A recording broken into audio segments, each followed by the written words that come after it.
Hey everyone, welcome back to another LJT MTG video. I'm Jer, and today I have a blue-black tempo, mid-range, aggro control, whatever you want to call it, kind of low curve, blue-based, good cards deck.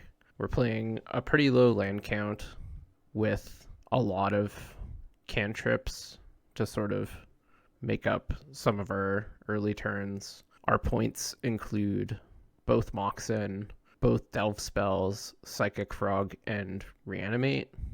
We're not doing anything super busted with Reanimate. We have exactly Troll of Khazad-dûm.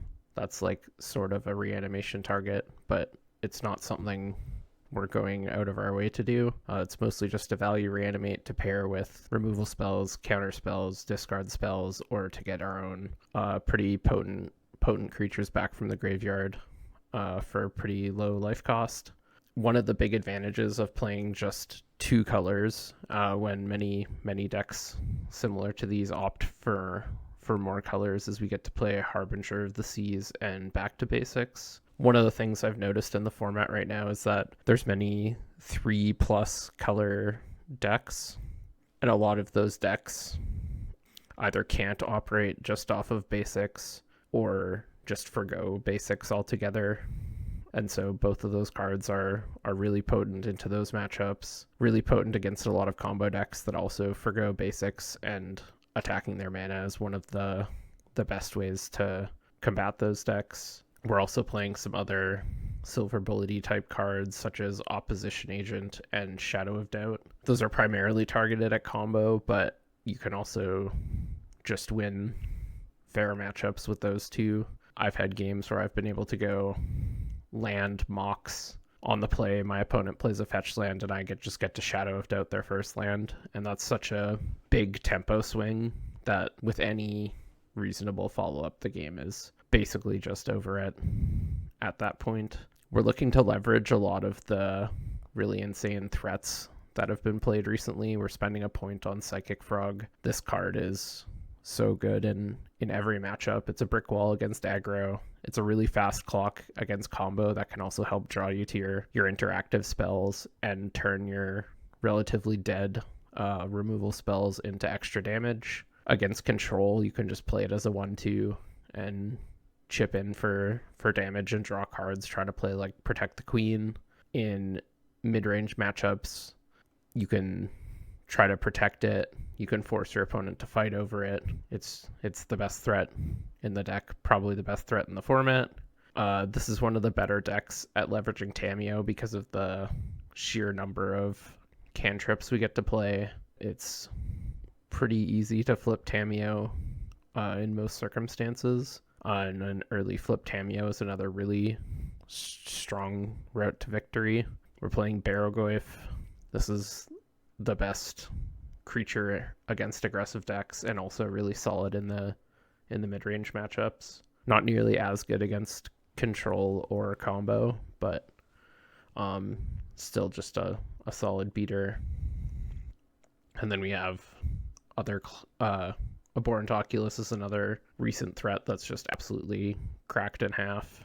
And then of course we have old standbys like Murktide Regent, Orcish Bowmasters, those types of cards to get the game done. We're playing a swath of counter spells and removal spells. Notably, I'm not playing Dismember, which lots of other people who play this archetype probably would play. I'm just personally not as big of a fan of it when you have access to other removal spells. It's something I'm trying to come around on because lots of other people are a really big proponent of Dismember even in decks like these. And generally, if you're sort of the one dissenting voice in the room, it's good to at least sort of try to take an introspective look and understand why. So it's probably going to appear in more of my decks, including this one, in the near future, just to try it out again. But I haven't quite got to that point yet. So if you're building this deck, probably a good idea to consider Dismember in the removal suite. But I'm pretty happy with the removal spells we have. Um, Other than that, it's a deck that's primarily looking to play at instant speed, play lots of cheap spells, gain advantage over your opponent, clear the board when necessary, and win with cheap, powerful threats. That's my blue-black deck, and I hope you enjoy the games. Welcome back to another Canadian Highlander match. I'm Jared, I'm playing against Trent. I am playing blue-black, tempo, mid-range, aggro control, whatever you want to call it. It's a bunch of good cards. Trenton is playing green-red aggro. Not blitz, not monsters, just aggro. Should have some good games. Hope you enjoy. Yeah, this looks pretty much like what we want to be doing.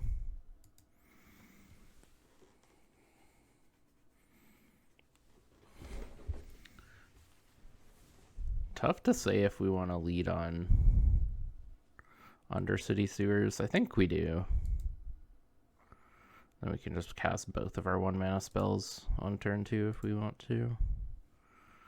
Brazen Borrower. Petty Theft is pretty good. I don't really want to reanimate it. Sure, I'll leave it on top. Best case scenario would have been like Barrow Goyf, I guess.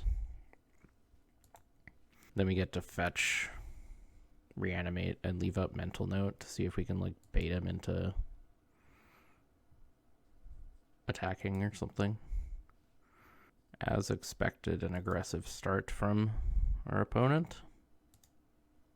Cards we're really hoping to see here: Psychic Frog, Barrow Goyf. That's like mostly it.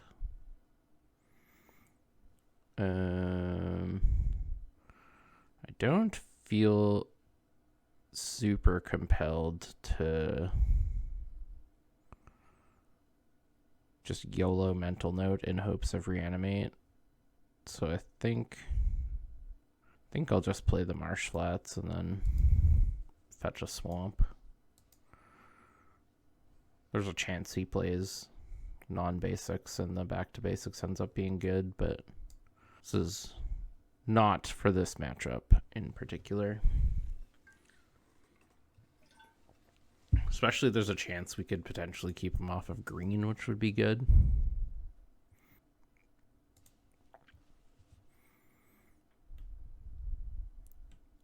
Never really felt the story aspect of Sagas really struck a chord for me.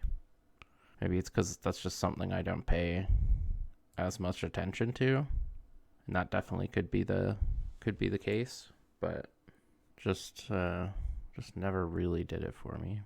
Find it hard to believe he would keep a 1-lander. Deciding what to do. If we ever draw a removal spell, that makes this reanimate much better because his creatures are going to be pretty good. We don't know exactly the list he's playing, but have a pretty good idea of what to expect. A lot of red 1-drops, aggressive green and red creatures. I don't know how many 4. My guess is he'll have some 4s, but I don't know how many. Earth Shaker Kenra. Yeah, I think we're just gonna bounce this. Just preserve some life total here. Just get Schwamp.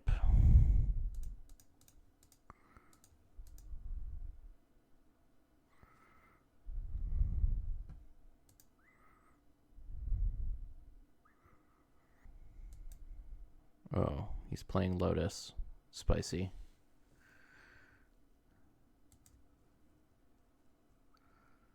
Alright, well I guess that's a good reason to let him go to combat. Play technically incorrect, get punished.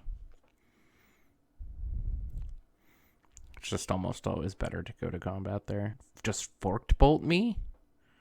Okay, he's going ham. That's his best case for Lotus. We're not incredibly unhappy. Leads me to believe he's got other ways to remove creatures, most likely.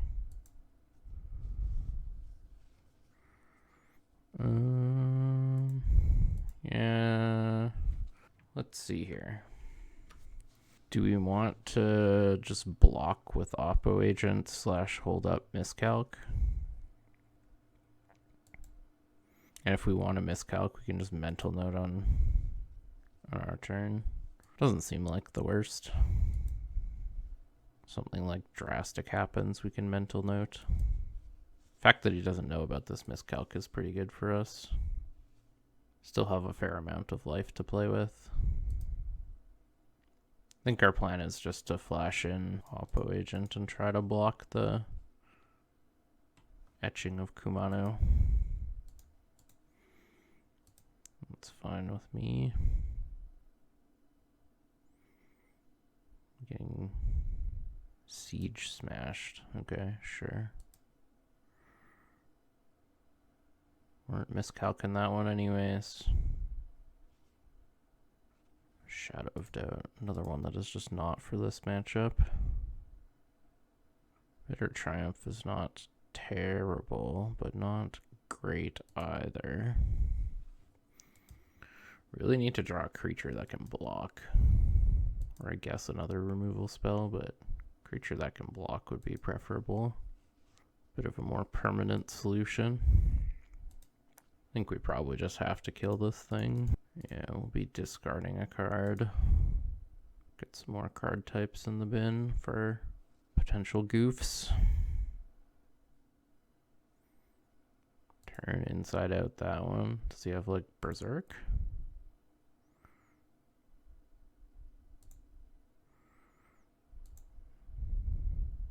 Fire Blast?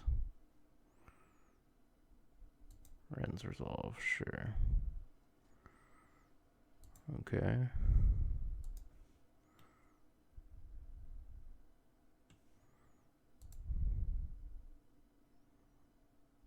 Well, we're dead. Alright. Now we know roughly how fast he's going. We need to make sure we have a better hand. Yeah, so good cards in this matchup are like, hey. Yo. I was just saying, like, the difference between regular mono red and green red is that you get to play the pump spells that let you have attack steps where you push through damage and you don't lose board presence. Yeah.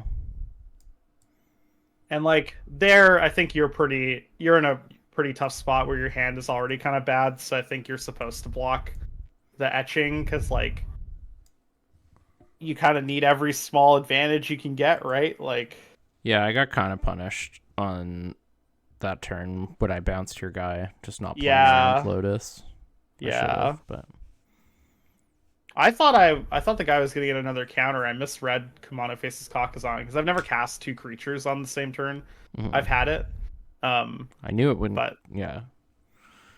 Now that I think about it, that would be way too good. Yeah. It's not just first day of class. Yeah, definitely. All right, game 2. All right, good luck. Yeah, we definitely need more interactive / proactive cards. Yeah, like Duelist of the Mind I think is good enough. Very good tool. And that was a very good draw from Trent, like above average for sure. So I'd assume he's on Lotus Mox. Probably Red Mox and Lotus. I think I'm actually just going to play Watery Grave tapped turn 1 and then play Duelist of the Mind on turn 2.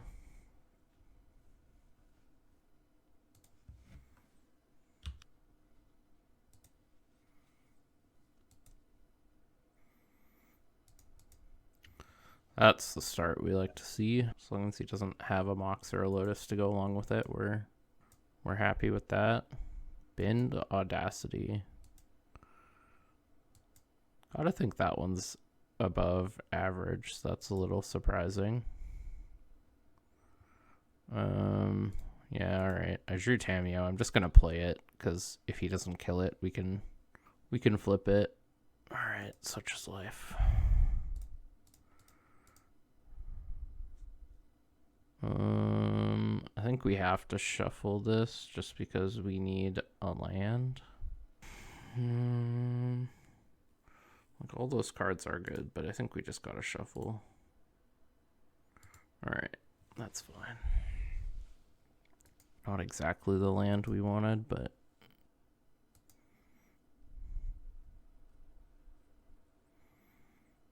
see, he's got a hasty 2-drop.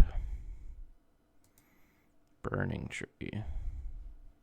Sure. Tarmagoof.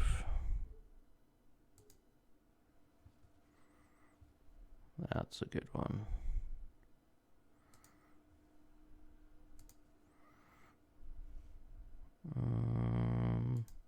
Fourth land is less valuable. I can kind of take or leave it. Play this, it at least forces him to use a pump spell to break through. If he uses his turn on a pump spell, I'm honestly pretty okay with it. And then Barrogoyf is a pretty much a brick wall. I doubt he's playing any like first strike tricks. There's a world where he's playing some indestructible ones, but not off the top of my head. He could have double burn spell, but that's honestly pretty okay too.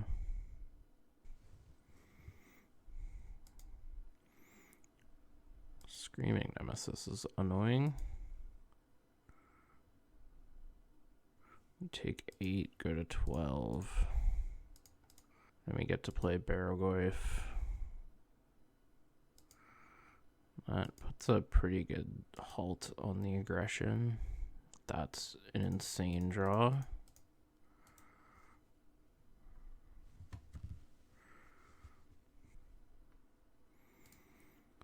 This card is like almost reason number one why these types of decks just don't get played very much anymore.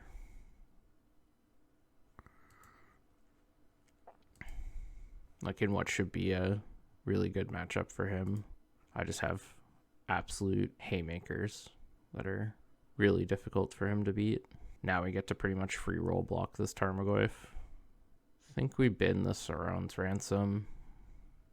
It's probably better than Tainted Indulgence, but I think I just want more cards, or more efficiency rather. Although, we'll see what happens. There's even a world I pitched this Hull Breacher actually. Yeah, so if he just attacks with mana up, which seems somewhat likely, we will block Burning Tree, block Tarmogoyf. If he just attacks with Screaming Nemesis, I think we just take it this turn. And then if that's his way forward, we'll plan to block it with Hull Breacher. Maybe that's the reason I can't pitch the Hull Breachers. It's just my best way around Screaming Nemesis. Guess if he has exactly Gorkline Rampager, this kind of sucks. Or Siege Smash also kind of sucks, but Incinerate, that will not work. Alright, I'm gonna get rid of the Tainted Indulgence. Yep. Me Barrogoyf. Yeah, Me good Barrogoyf versus red deck. Barrogoyf, good card. When you played Tarmogoyf, I'm like, huh, that one's good. And then I drew Barrogoyf, and I'm like, huh, this one's better. I really needed to draw like another 3 damage burn spell or a pump spell there. Yeah. It's like Barrogoyf is just so good. It's like crazy how good it is against aggro.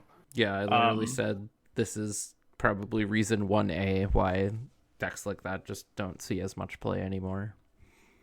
Yeah, and I think like I think like part of the reason that they don't see play, or it's like they don't see as much play, is when you lose, it feels like there was nothing you could do and you're losing to like a single card. Yep. But you forget the moments like last game where like your cards also were really bad against what I was doing, right? It just doesn't feel as bad. And especially when like the deck's on the downturn and decks like mine feel like they can play like Shadow of Doubt. because like there just aren't many red-based aggressive decks running around, and so you just have Oh time yeah, to cast Shadow of Doubt in totally. 90+% of matchups, and it's like such a powerful card when it hits. Like, Yeah, I think it's like when you lose with red, a lot of the time when you're losing, it feels like, oh, I lost to a single card because that card is so overwhelming, like Baragoi for Shieldred or whatever. Psychic Frog. But Psychic Frog. But again, you don't think of the times where you go like second land, 2-drop Lotus, Fork Bolt you, untap, like keep my creature alive, deal 7 to you or whatever. Like, Yeah, um, so exactly. I think that's kind of like what you sign up for, right? It feels like people forgot the days of like you're playing red and your blue-white opponent plays Baneslayer Angel, and it's like, okay, I have to win this turn, right? Hmm. Like that's kind of what you sign up for with this. It's similar to like traditional combo decks, right? Like there are just going to be cards that are really really hard for you to beat and are basically lights out, Yep, and you kind of just have to accept that. So agreed. yeah, Good luck. Baragoyf, good. Yep, this That's what we just learned in. today. All right, looking for Barrowgoyf again. Let's go. I actually think this suite of interaction is good enough. Mental misstep on the draw, insane. We get to duress him turn 1, which will let us know what's up, and likely strip away an interactive spell.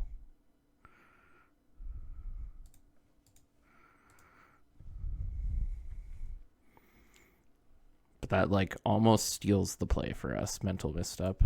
It's so good. And it's really good in these matchups, and it's also good in the other matchups. I can't afford to play around price much. Like this has to get Underground Sea for sure. There's a world this can get Island, but we'll wait and see. Definitely gotta go for Duress here over Thought Scour. Oh, I see. Interesting. Oh wow, he really needed that creature. So if he draws creature, what's the worst that happens? We can Edict it. I don't think I care about the Lotus. I don't think I particularly care about the removal spells. Do I care about Siege Smash because I can't counter it? I think I just have to take the Lightning Strike because it kills the most of our creatures. Yeah. All right. Yeah,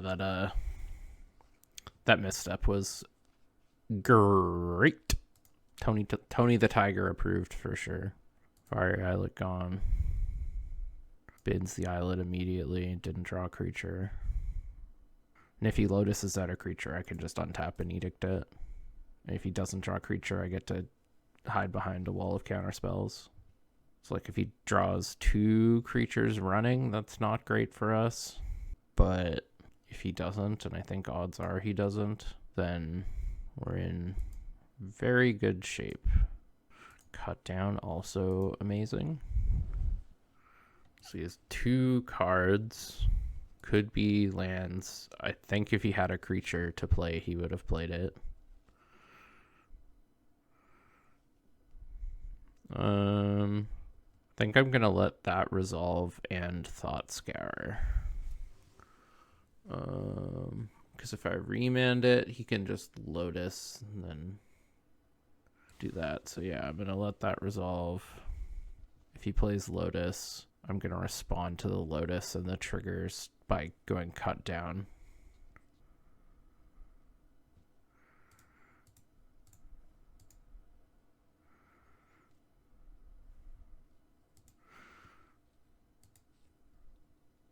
Because I'm pretty sure he doesn't have another creature, otherwise he would have gone for it.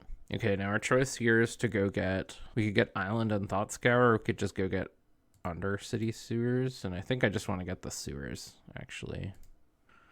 Just try to find us a land. Bitter Triumph. We already have Shieldred's Edict, so I'm going to bin this. Brainstorm. I think we can afford to wait. Worst case on end step, we can Brainstorm and then clear it with Thought Scour. But I think sitting behind the counter spells is pretty good. Okay, that should be game. We can bin Remand and Serum Visions. 1 second. Yeah, we got instant sorcery land creature, so it's a 4/5. Target me. Yeah, Baraglyph should be pretty much the nail in the coffin, I think. There's a world where he just has 2 removal spells, but like I could wait. We'll see. Like, even if I find, because we know he has a shock, if we can make this 6 toughness, I doubt he plays any cards that deal 4 apart from Fire Blast, and he can't cast Fire Blast. So if we find a bauble or something like that, then that would be insane. Yeah, I'm just gonna do it. I think he won't be able to kill it at instant speed unless both cards we don't know about are instant speed burn spells. He'd have to burn his Lotus to do it. And yeah, another land that's not good for him. So he has 2 cards we don't know about. He almost certainly drew this Verdant Catacombs for turn, which means he still doesn't have a creature. Yeah, this game's just over. We have removal spell, counter spell, another like interactive spell.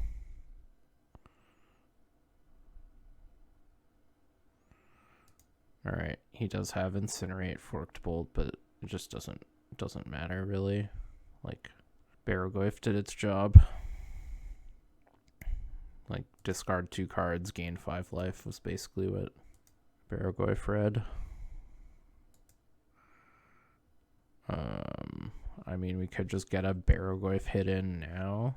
We would still have Subtlety up. We still have Removal Spell. Yeah, I think that's good enough reason to do so. Right, Forked Bolt is gone. Let's see here. We definitely don't want to get Mystic Sink. Emperor of Bones. And this becomes a 4/4, which is also just a really good and relevant creature. So we go to combat. It targets Baraglyph. Still in beginning of combat. Adapt. Okay. We have Baraglyph. We attack with Baraglyph. We hit with Baraglyph. 8 life swing. Mill 4 cards, yes. Tidebinder or Duelist of the Mind. Just for mana considerations, I'm going to take Duelist of the Mind. It's also got Vigilance, which is just really good in this matchup. Just being able to attack and keep a creature back is really nice. It's also a blue card, so if I feel the need to pitch cast Subtlety here, I can, yeah, which I don't. You can have a gut. We can Edict it. We'll leave up Counterspell and just start crashing in with a 4/4. I think I want to play this. We have a pretty mana hungry hand. Just gonna Edict him now.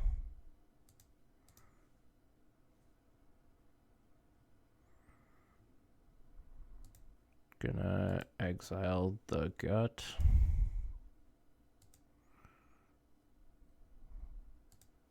Then we will attack.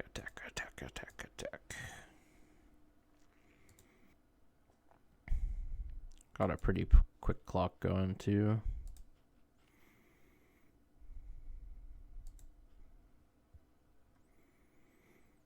Zergo Bellstriker.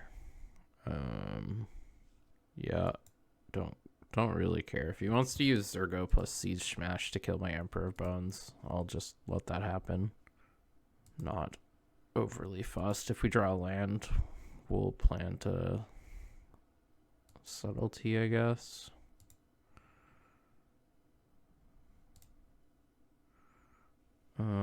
Maybe I should have played Duelist of the Mind pre-combat, not played the land, because then this Emperor Bones would have given me a...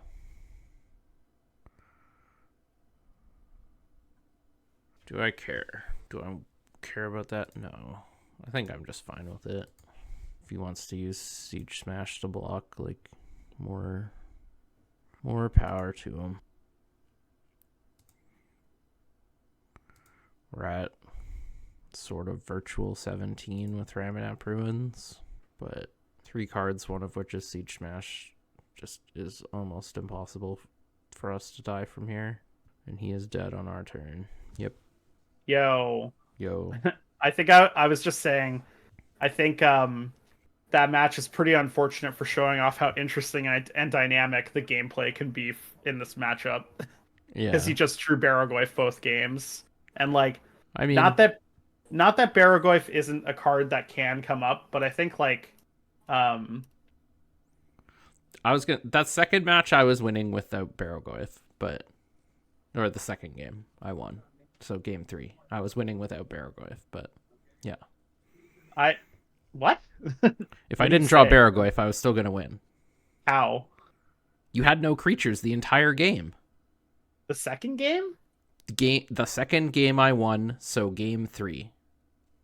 Oh, the second game you won. Okay. Yeah. Sorry, the way that you were saying that was not very clear. Game 2 was Baragoyf soloed you. Game 3. Yes. Yeah. I was like, game 2, Baragoyf was like the most important card. Sure. Game 3, Baragoyf helped, but you were losing regardless. That one. Yeah, but I think like that hand is like one of those hands that you're kind of on the fringe with this deck. Like, I'm playing 38 threats. Like, basically, I told myself I have Lotus plus a 1-drop, plus like relevant interaction. So plus I'm playing 38 threats. So like, I should theoretically draw something that makes this Lotus reasonable at some point. But yeah, basically you missed up my 1-drop and I just didn't have any creatures. Misstep, but yeah, you were winning that game without Baragoyf. Yeah. But I will say, like,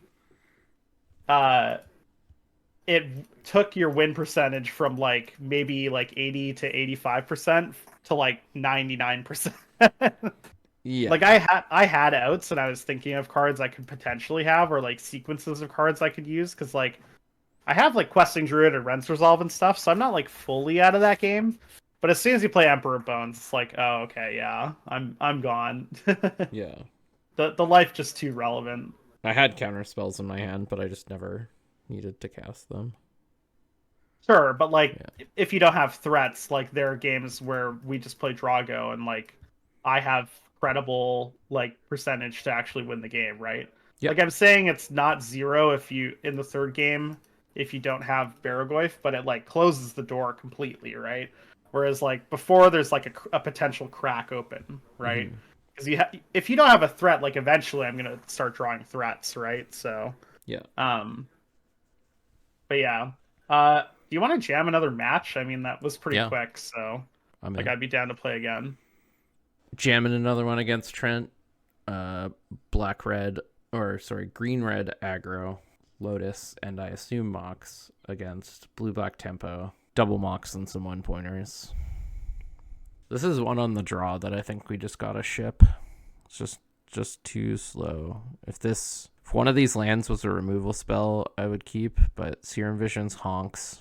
Malcolm is not good enough. Hullbreacher is not good enough, so yeah, like this hand is much better. We're gonna put away one of these creatures. Probably Malcolm. Maybe Nimble Obstructionist, actually, because I can go turn 2 Malcolm, turn 3 Ledger Shredder plus Blood Chiefs. That seems more appealing if we don't Blood Chiefs turn 1. No 1-drop, that's good for us. Emperor of Bones, that's also good for us. No 1-drop means we get to go get Undercity Sewers.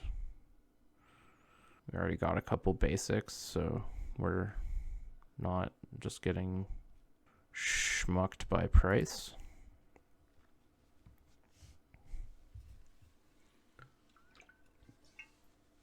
Burning Tree, okay. You have Mana? Oh, interesting. You must have a lot of burn or a lot of pump spells. And we forgot to go get our surveil land. That's not ideal. So we know he doesn't have a 2-drop. Is there a reason to just kill this now? I don't think so. I think I'm just going to try to block it with Malcolm and see where we get to with that. Actually, we might even just take 2. Alright, yeah, we'll just counter this one. Yeah, I don't want to get goozled on mana. Just leak the good threat. He must have just drawn this turn, because he could have cast it last turn off Burning Tree. Still think our plan this turn is going to be to go Ledger Shredder plus Blood Chief's Thirst. Drew the 4th land, which is nice. Watch out for Shredder. If he doesn't have instant speed Bolt, we're in pretty good shape. I think we'll just bin the Malcolm here to grow the Ledger Shredder. And hopefully he taps kind of low next turn and we can get the Emperor of Bones plus Adapt in the same turn. That would be nice. But this is a good start to the game. Like this is the start to a game we win.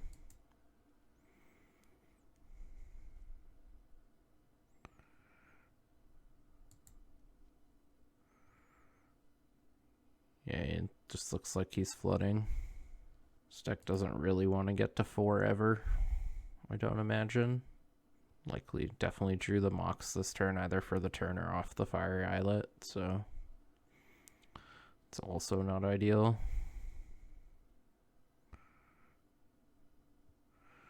Zergo Bell Striker, that one is fine. We'll happily discard this miscalculation. Our Shredder's just getting huge, getting yoked. It's leaving mana up, so I don't really want to go for Emperor of Bones. Nice, Fairy Mastermind, that's a great draw. So we will attack with Ledger Shredder.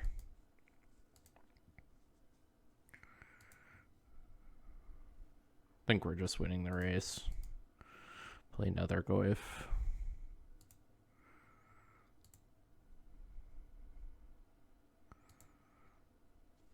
Haven't decided if I'm blocking or not. Gut.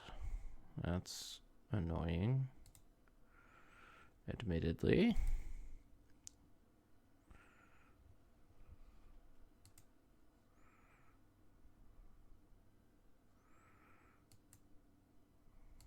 Cannot block.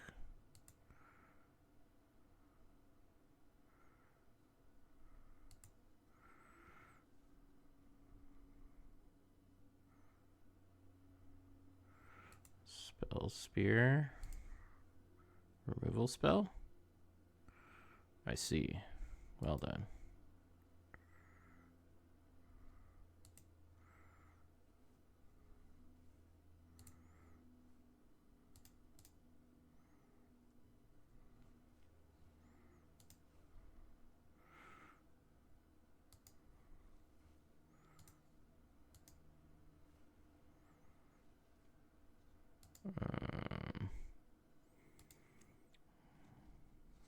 It's probably kind of silly to top, but yeah, I mean, I'm not gonna not cast it. We have really good blocks. This is like the single best board I've ever seen against 4/1 menaces, and we even have the Emperor of Bones to get our Barrogoyf back to bump our life total. This is the 3rd game in a row I've had Barrogoyf.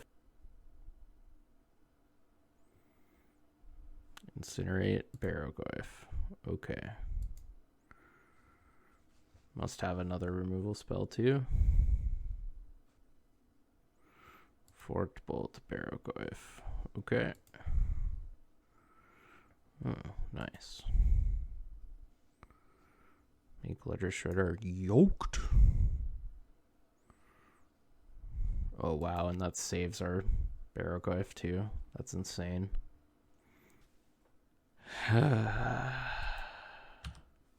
Okay, you cannot tell me you're not insanely lucky there. What the hell? Like, I was doing the math on, like, can I attack my guys into your guy to, like, kill my guy so you don't get lifelink or whatever, and then I'm like, I guess I'll just deal the 5 to Barrowgoyf, and then, yeah, you just fucking discard Mox? Like, come on, man. What the hell? And you drew Barrowgoyf again, just natty, just in the top 14 or whatever. Yeah. Holy... That was another game I'm not sure I was losing without Barrowgoyf, but with Barrowgoyf I was definitely winning.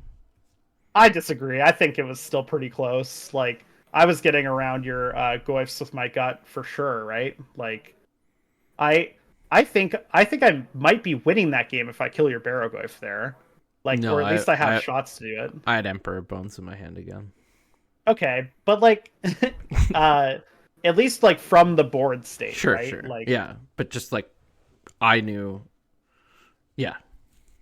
I think like saying like I knew that I was winning doesn't really matter. Like for the point that I'm making, which is like I have like I feel like I can win still. Like even if that's not true, right? Like it is true really in a lot of different circumstances. Mox, obviously. Yeah, like hitting a Mox there is just insane. Yep. But I don't know if one Barrowgoyf hit does it there with Emperor Bones. Like, because I'm still swinging in with my 4/1s. I guess you get to kill a 4/1, take 6. Free. Yeah. Sorry. Because you don't kill either of my creatures. One's a 4/5, one's a 5/7. You don't block a 4/1. You block the Kenra, right? Because it's still hitting you for 4. No, I think I block one of the menace creatures. Because of the menace, yeah. Yeah. Because like then I play. So Emperor you take Bones, 8, go to 4, then you play Emperor Bones, activate it, attack me for 5 with Barrowgoyf.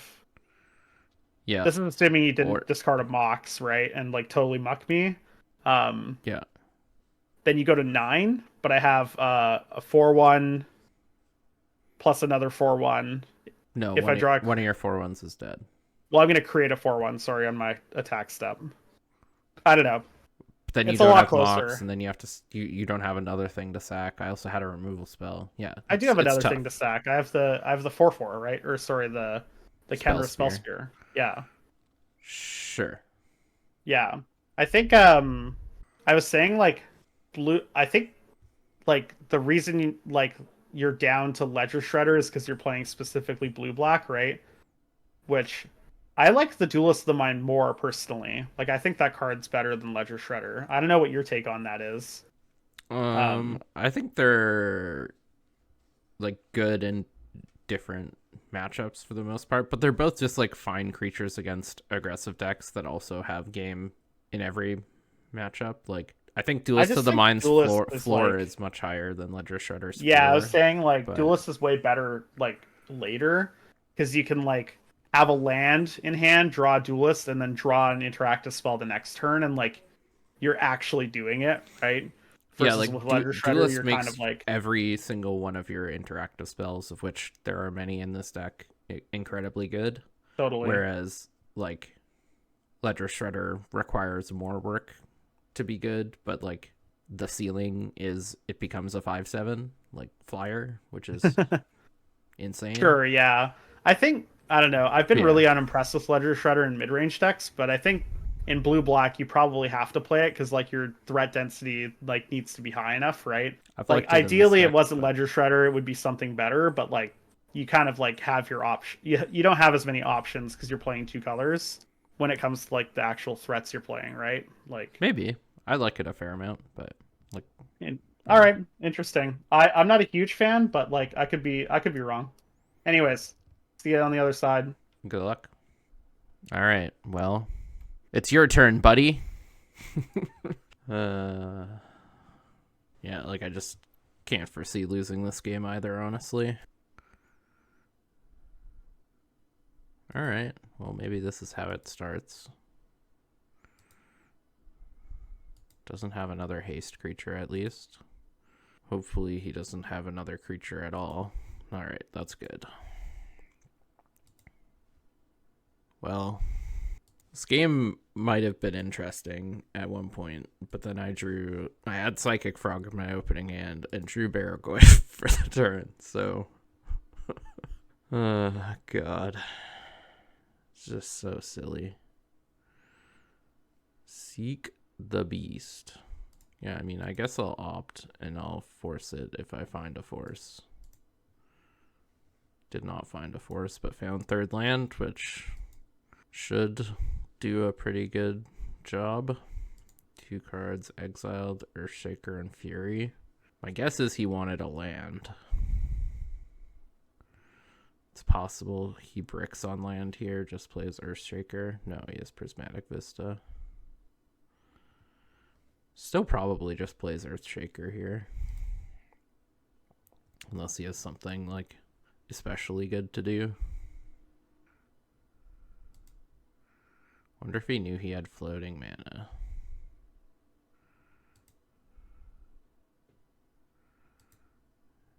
He did. Okay. Well, we'll take 4. We'll play Psychic Frog and prepare to block.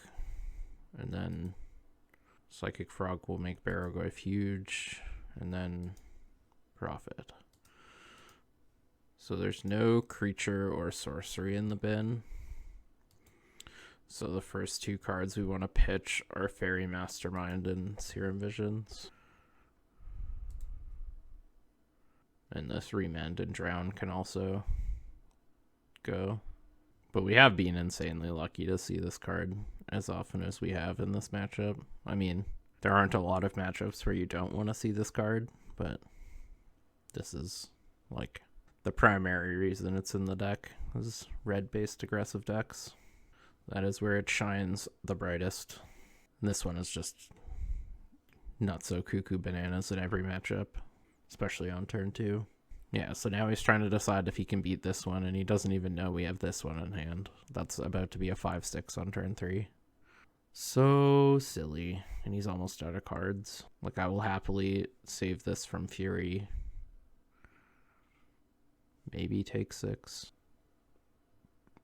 Yeah,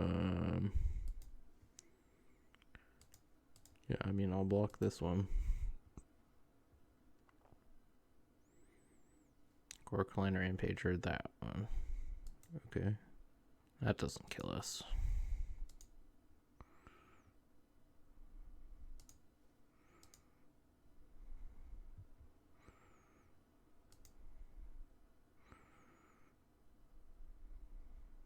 Now he needs to peel nothing. There's no single card that 5s us here.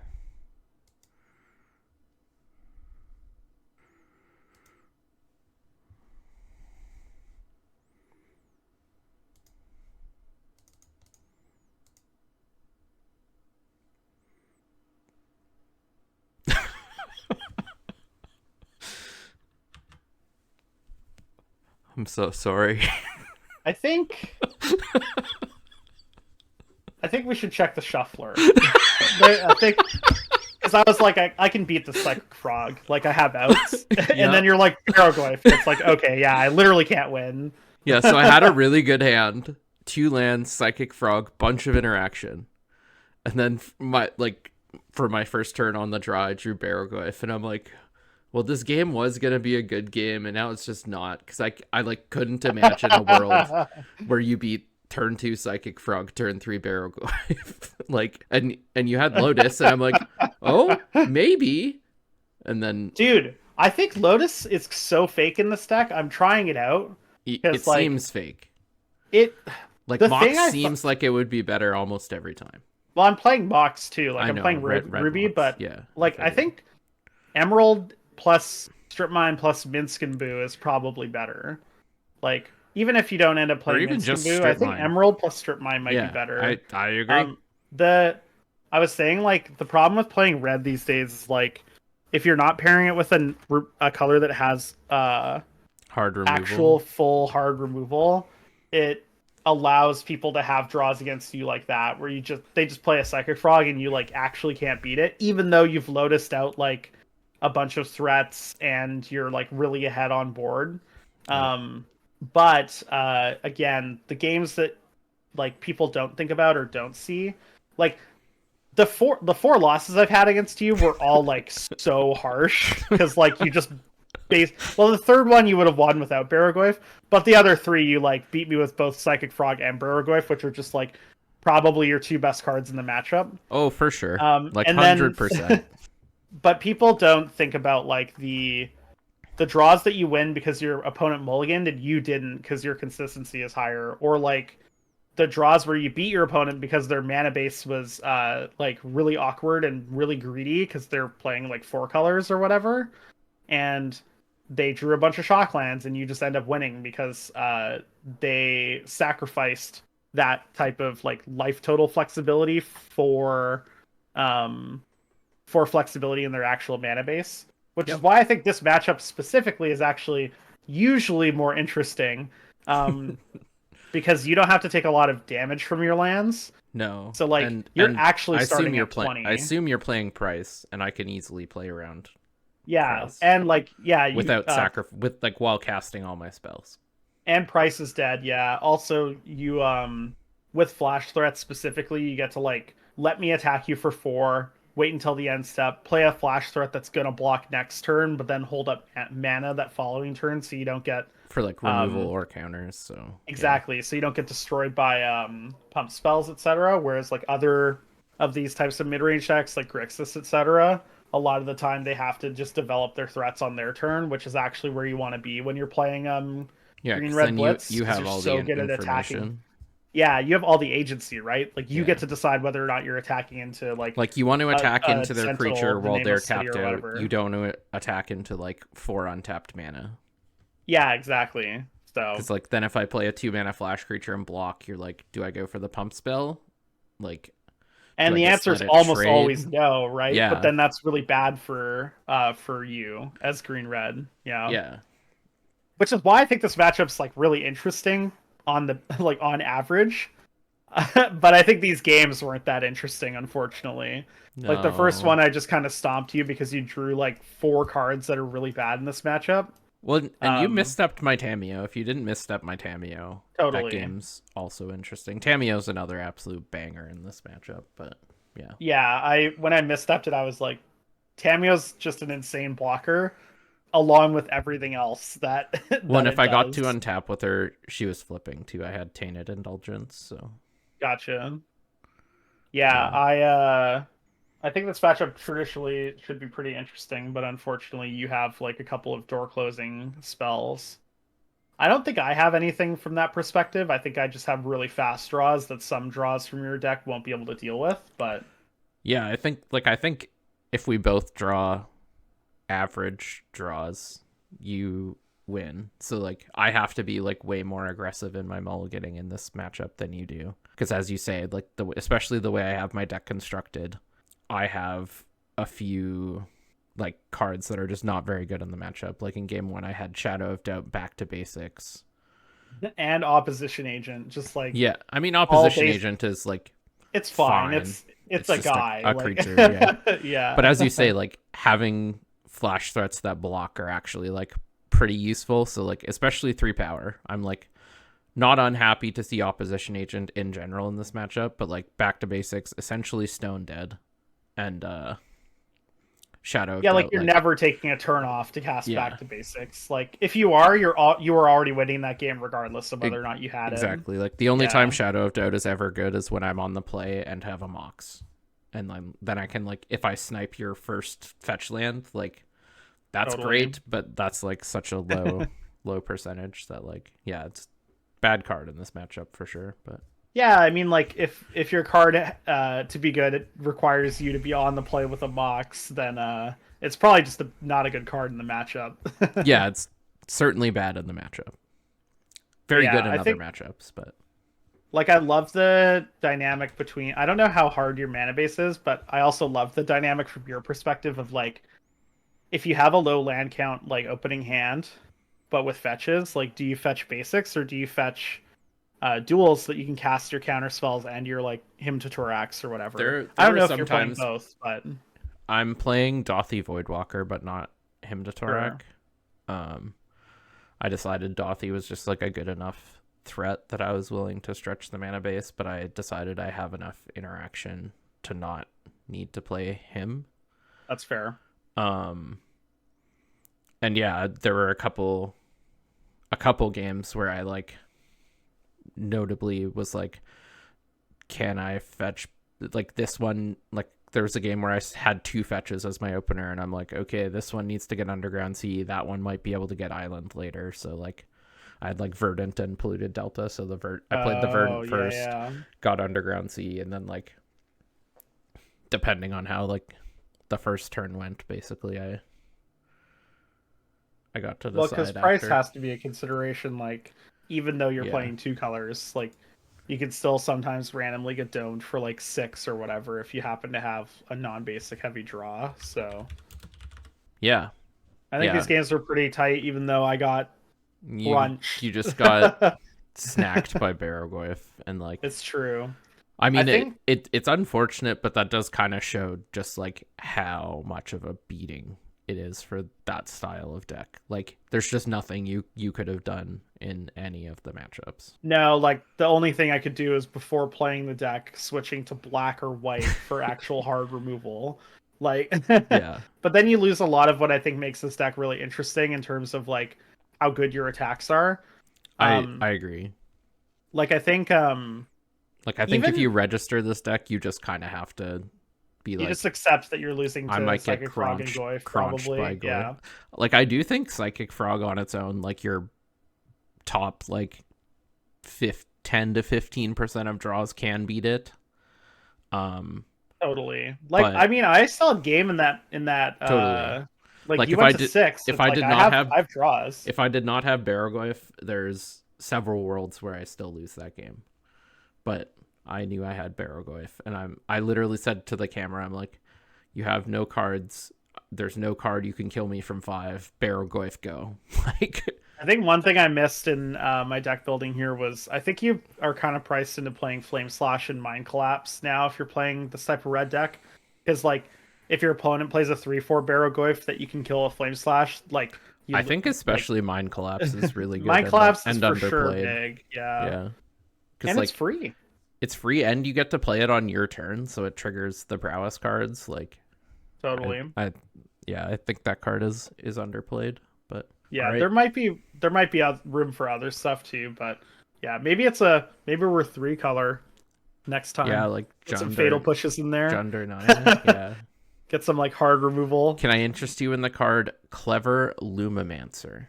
Oh jeez. All right, that's enough for me. That's right. I do know that one. It's white for an 0/1 that has Magecraft. Like Magecraft, like the spell copying thing. Yeah. And it gets like +2/+2 for every spell big. You cast or copy. Wow. What a time to be alive. Yeah. All right. We'll Thanks catch you in the buddy. next one.